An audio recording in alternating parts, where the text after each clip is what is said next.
இன்றைய நாளின் கர்த்தருடைய வார்த்தை, கர்த்தரால் ஆகாத காரியம் உண்டோ? ஆதியாகமம் 18ஆம் அதிகாரம் 14ஆம் வசனம்.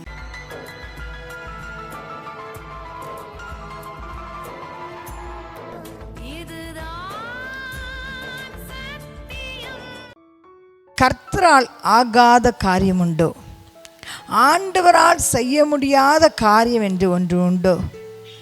அவர்தான் வானத்தை உண்டாக்கினவர், அவர்தான் பூமியை உண்டாக்கினவர், சர்வ சிருஷ்டி உண்டாக்கினவர், நம்மை உண்டாக்கினவர் நம்முடைய தேவனாகிய கர்த்தர்.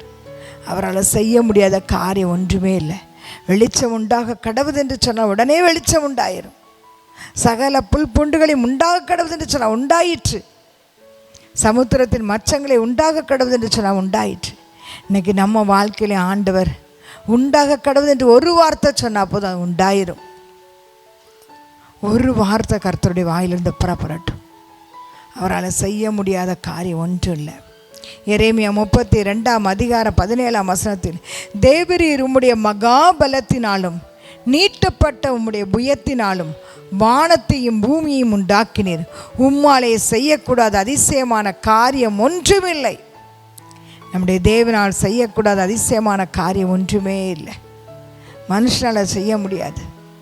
மனுஷத்தில் உதவி கேட்கும்போது இன்றைக்கி தருவேன்னு சொல்லுவாங்க, ஆனால் நான் தர முடியாது. அவங்களிடத்தில் நம்ம உதவியை பெற்றுக்கொள்ள முடியாது. ஆனால் கர்த்தரால் செய்ய முடியாத காரியம் ஒன்றும் இல்லை.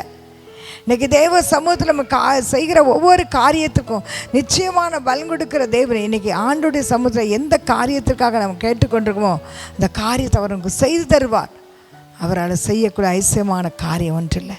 அன்று சாராளை கடாட்சித்தவர், அன்று அன்னாளை கடாட்சித்தவர், இன்றைக்கி நம்முடைய குடும்பங்களில் ஆண்டவர் கடாட்சிக்கிற தேவனாக இருக்கிறார், ஆசீர்வதிக்கிற தேவனாக இருக்கிறார்.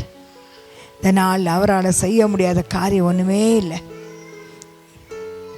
ஆண்டவர் சொல்கிறார், எரேமியா 32ஆம் அதிகாரம் 27ஆம் வசனத்தில், இதோ நான் மாம்சமான யாவருக்கு தேவனாகிய கர்த்தர், என்னாலே செய்யக்கூடாத அதிசயமான காரியம் ஒன்று உண்டோ? ஆண்டவரால் செய்யக்கூடாத அதிசயமான காரியம் ஒன்று உண்டோ? அவர்தான் மழையை பெய்ய பண்ணுகிறவர், அவர்தான் மழையை பெய்ய பண்ணுகிறவர், அவர்தான் நம்முடைய விளைச்சலை ஆசீர்வதிக்கிறவர், அவர்தான் நம்ம வம்சத்தை வர்த்திக்க பண்ணுகிற தேவன், அவர்தான் இந்த நாட்களில் நம்முடைய விளைச்சலை வர்த்திக்க பண்ணுகிற தேவன், நம்முடைய கையின் பிரயாசங்களை ஆசீர்வதிக்கிறவர் அவர் ஒருவர் தான். இன்றைக்கி அவரால் செய்யக்கூட அதிசயமான காரியம் ஒன்று இல்லை. நம்ம நினைக்கலாம், இவ்வளோ நாள் நம்ம ஜெபித்து பார்த்தோம், ஒன்று நடக்கலை, இன்னும் எங்கே நடக்க போகுது? இல்லை, ஆண்டவரால் செய்யக்கூடிய அதிசயமான காரியம் ஒன்று இல்லை. ஒரு நிமிஷத்தில் வெளிச்சம் உண்டாக்கணும் என்று சொன்ன தேவன் உண்டாக்கணும் மாறனால நம்ம வாழ்க்கையில் ஒரு நிமிஷத்தில் காரியங்களை மாறுதலாய் முடிய பண்ணுவார். கர்த்தர் காரியங்களை வாய்க்க செய்வார். அவரால் செய்ய முடிய அதிசயமான காரியம் ஒன்று இல்லை. அவர் விசுவாசிங்க. நம்ம எல்லாரும் தலைவணங்கி ஜெபிப்போம். ஸ்தோத்திரங்க தாவே, இந்த அருமையான ஆசீர்வதிக்கப்பட்ட நலவிலைக்காக உமக்கு நன்றி ஆண்டவரே. தகப்பனே, உம்மாலே செய்யக்கூட அதிசயமான காரியம் ஒன்றுமில்லை ஆண்டவரே. எல்லாம் உம்முடைய கரத்தில் இருக்கப்பா. உம்முடைய கரத்தில் சத்துவம் வல்லமையும் உண்டு ஆண்டவரே. நீரே எல்லாவற்றையும் செய்கிற தேவன். நீர் செய்ய நினைத்தது ஒன்று தடைபடாது என்பதை அறிந்திருக்கிறோம் ஆண்டவரே. எங்களுடைய வாழ்க்கை எல்லாவற்றையும் செய்ய நீர் போதுமானவர் ஆண்டவரே. இந்த நாள் நம்முடைய சமூகத்தில் ஜெபிக்கிற ஒவ்வொரு பிள்ளைகளுடைய ஜபங்களையும் கேட்டு கர்த்தர் பதில் கொடுப்பீராக. தொழில் செய்கிற, வியாபாரம் செய்கிற, விவசாயம் செய்கிற பிள்ளைகளை கர்த்தர் ஆசீர்வதிங்க. அவருடைய தொழிலில் நல்ல முன்னேற்றங்கள் கொடுங்க. பிள்ளைகளுடைய கடன் பாரங்கள் மறையட்டும் ஆண்டவரே. கடனோடு கத்தாவே இருக்கிற ஒவ்வொரு பிள்ளைகளுடைய கடன் பாரங்கள் மறையட்டும். வர வேண்டிய இடத்துல இந்த பணங்கள் வந்து சேரட்டும் ஆண்டவரே. மன குழப்பத்தினால, மன திகைப்பினால் பாதிக்கப்படுகிற பிள்ளைகளுக்கு விடுதலை கொடுங்க ஏசப்பா. எந்தெந்த குடும்பங்கள் ஆண்டவரே இன்னும் ஜனங்கள் ரட்சிக்கப்படவில்லை என்று ஜெபித்துக்கிற அந்த பிள்ளைகளுடைய ஜனங்களுடைய வாழ்க்கை ரட்சிப்பை கொடுங்கப்பா.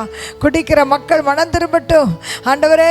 சௌத்திர பாவ பழக்கத்துக்கு ஜனங்கள் விடுதலையாக்கப்படட்டும் ஐயா. யார் என்னை இந்த மரண சரணத்திலிருந்து விடுதலையாக்குவார், யார் என்னை இந்த பாவத்திலிருந்து விடுதலையாக்க முடியும் என்று யார் யாரும் உடைய சமூகத்தில் ஜெபிக்கிறாளோ அவளுக்கு விடுதலை கொடுங்க ஏசப்பா. உங்களால் முடியும் ஆண்டவரே. இந்த நாள் எங்கள் தேசத்தில் பறந்த கொரோனா கிருமியின் தாக்கங்களை ஒமிக்கிற இயேசுவின் நாமத்தில் அகன்று போட்டப்பா. பாதிக்கப்பட்டிருக்க ஜனங்கள் விடுதலையாக்கப்படுவார்களாக. உடைய ஆசீர்வாதம் பரிபூர்ணமாய் உண்டாவதாக. ஆசீர்வதியும் பலப்படுத்தும். உடைய வரைக்கின்ற ஆயத்தப்படுத்தும். இயேசுவின் ஜெபங்கள் நல்ல பிதாவே, ஆமேன். கர்த்தர் தாமே உங்களை ஆசீர்வதிப்பாராக.